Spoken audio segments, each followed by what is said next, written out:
नमस्कार, कशिश न्यूज देख रहे हैं आप। आपके साथ मैं हूं शिखा सरोज सिंह और बुलेटिन की शुरुआत करते हैं बड़ी जानकारी से, जहां पटना में बीजेपी उम्मीदवार रामकृपाल यादव पर हमला हुआ है।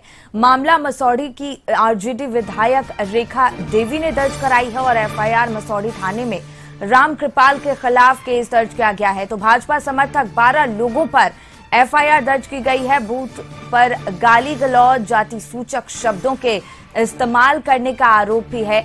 तिनेरी बूथ पर कब्जा करने का आरोप है। मारपीट पर उतारू होने का भी आरोप लगाया गया है। रामकृपाल ने भी एफआईआर दर्ज कराई है। विरोधियों पर हमला करने का आरोप है। गोली चलाने का भी आरोप लगाया गया है। तो ये बड़ी जानकारी आप तक पहुंचा रहे हैं पटना से।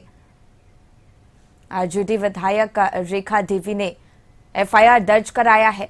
बीजेपी उम्मीदवार रामकृपाल यादव पर हमला हुआ है।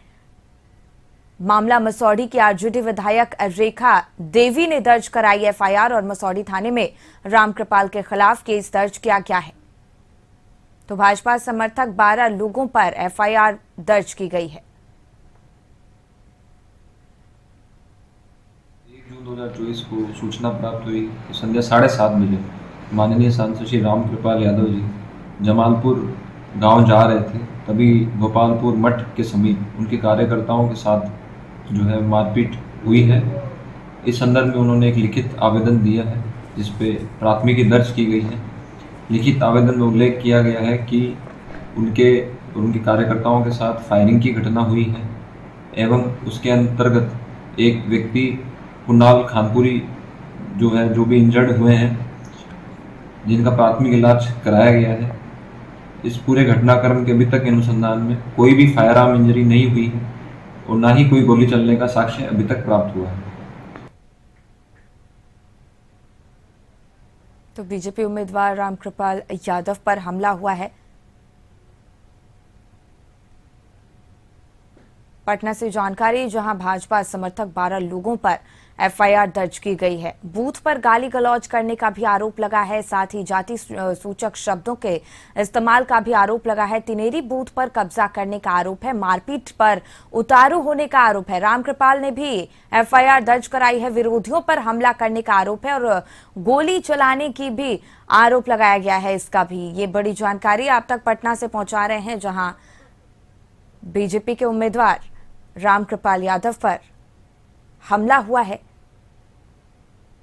आरजेडी विधायक रेखा देवी ने एफआईआर दर्ज कराई है।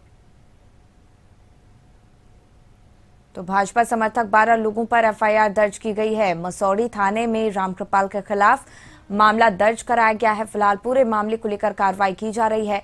मारपीट पर उतारू होने का आरोप लगाया गया है। बूथ पर गाली गलौज करने का आरोप लगाया गया है। भाजपा समर्थक 12 लोगों पर एफआईआर दर्ज की गई है। तो ये जानकारी पटना से आपके सामने, जहां बीजेपी उम्मीदवार रामकृपाल यादव पर हमला हुआ है और भाजपा समर्थक 12 लोगों पर एफआईआर दर्ज की गई है। बूथ पर गाली गलौज करने का आरोप लगाया गया है।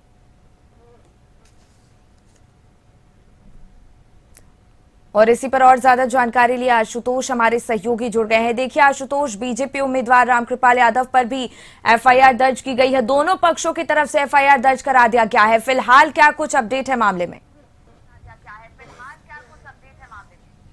नहीं, एक थोड़ा संशोधन मैं करना चाहूंगा। बीजेपी उम्मीदवार रामकृपाल यादव पर एफआईआर नहीं है। ये एफआईआर रेखा देवी की तरफ से उन लोगों पर कराई गई है जो बीजेपी समर्थक हैं और जिनके साथ झड़प की घटना हुई थी। रेखा देवी का साफ तौर पर आरोप है कि बीजेपी समर्थकों ने उनके साथ अभद्रता की और जाति सूचक टिप्पणी का इस्तेमाल उन्होंने किया है, जिसके खिलाफ एफआईआर दर्ज कराई गई है। हालांकि आज सुबह हमारी रामकृपाल यादव से बातचीत हुई है। उनका साफ तौर पर कहना था कि रेखा देवी किस हैसियत से बूथ के अंदर जा रही थी और बूथ के अंदर किसी भी विधायक को प्रवेश की अनुमति नहीं है। तो ऐसे में बार बार बूथ के अंदर जाना कहीं ना कहीं संदेह पैदा करता था और रेखा देवी को इसका जवाब देना चाहिए और प्रशासन भी इसके लिए जिम्मेवार है कि आखिर कैसे एक विधायक बूथ के अंदर चला गया। इन तमाम सवालों के जवाब ढूंढने की कोशिश की जा रही है। सबसे बड़ी बात यह है कि एक फायरिंग की घटना की बात सामने आई कि रामकृपाल यादव पर फायरिंग की गई है। हालांकि पुलिस ने जो छानबीन की है प्रारंभिक तौर पर, उसमें साफ तौर पर एसपी ने इस घटना से, फायरिंग की घटना से इनकार किया है और उनका, एसपी का साफ तौर पर कहना है कि कई लोगों को इसमें पूरे मामले में दोषी बनाया गया है और वो फरार चल रहे हैं, उनकी गिरफ्तारी के लिए रेड चल रही है। तो दूसरी तरफ रामकृपाल यादव ने फायरिंग की घटना को वास्तविक घटना बताया है। अब सवाल ये उठ रहे हैं कि सच कौन बोल रहा है, क्योंकि पूरे मामले का अनुसंधान अभी चल रहा है और अनुसंधान के बाद ही तस्वीरें साफ हो पाएंगी। लेकिन जो पुलिस है, पुलिस के बयान रामकृपाल यादव से मैच नहीं कर पा रहे हैं, लेकिन रामकृपाल यादव अपने बयान पर अभी भी कायम है। तो अनुसंधान चल रहा है, देखना दिलचस्प होगा कि किस तरह की सच्चाई सामने आ पाती है। जी बिल्कुल आशुतोष, तो जिस तरीके से रामकृपाल यादव द्वारा लगातार ये बात कही जा रही है कि मुझ पर गोली चलाई गई है, और दूसरी तरफ पुलिस जो है, प्रशासन जो है, वो इस बात की बिल्कुल पुष्टि करता नजर नहीं आ रहा है, तो आगे किस तरीके से इस कार्रवाई को बढ़ाई जाएगी? नहीं, बिल्कुल। और चूंकि अब रेखा देवी की तरफ से एफआईआर हुई है, तो पूरे घटना की अगर कहीं वीडियो फुटेज सामने आते हैं तो उस वीडियो फुटेज के आधार पर कार्रवाई होगी। और चूंकि एक तस्वीर सामने आई है कि जो बीजेपी के समर्थक हैं उनके सर पर चोट लगी हुई थी, वो तस्वीरें वायरल हो रही हैं, तो स्वाभाविक तौर पर उस पूरे मामले को पुलिस अपने अनुसंधान में शामिल करेगी।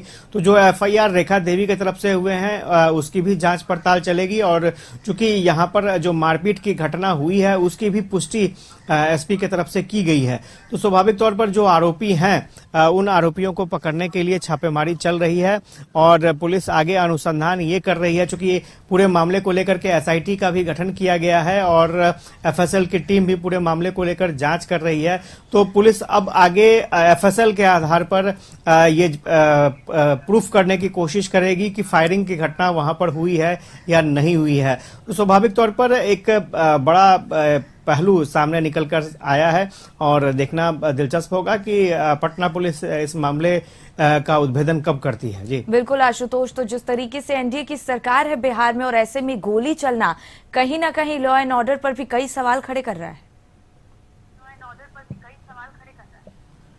नहीं, स्वाभाविक तौर पर, और चूंकि कल आखिरी चरण की वोटिंग थी और सिर्फ मसौढ़ी की बात नहीं करेंगे, आरा में भी इस तरह की घटना सामने आई। बरहरा विधानसभा क्षेत्र था, उसके आसपास भी एक घटना हुई जिसमें कई लोगों को गोली लगी। और ये सारी घटनाएं जो हुई हैं वो इलेक्शन के बाद, यानी वोटिंग के बाद ये सारी घटनाएं हुई हैं। जहानाबाद से सूचना आ रही थी कि वहां भी इस तरह की एक घटना हुई है। तो आमतौर पर यह माना जाता है कि चुनाव की जो रंजिश होती है, चुनाव में चूंकि आपसी खींचतान बहुत ज्यादा होता है दलों के बीच में, तो ऐसे में कहीं कहीं पर इस तरह की घटना देखने को मिलती है।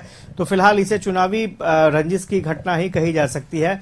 लेकिन अगर पटना की बात करें, मसौढ़ी की बात करें, तो पूरे मामले का मैंने पहले भी कहा कि अनुसंधान चल रहा है और पुलिस को जल्द से जल्द इस मामले का उद्भेदन करना चाहिए ताकि सच सामने आ सके लोगों के। जी अब बिल्कुल आशुतोष, बहुत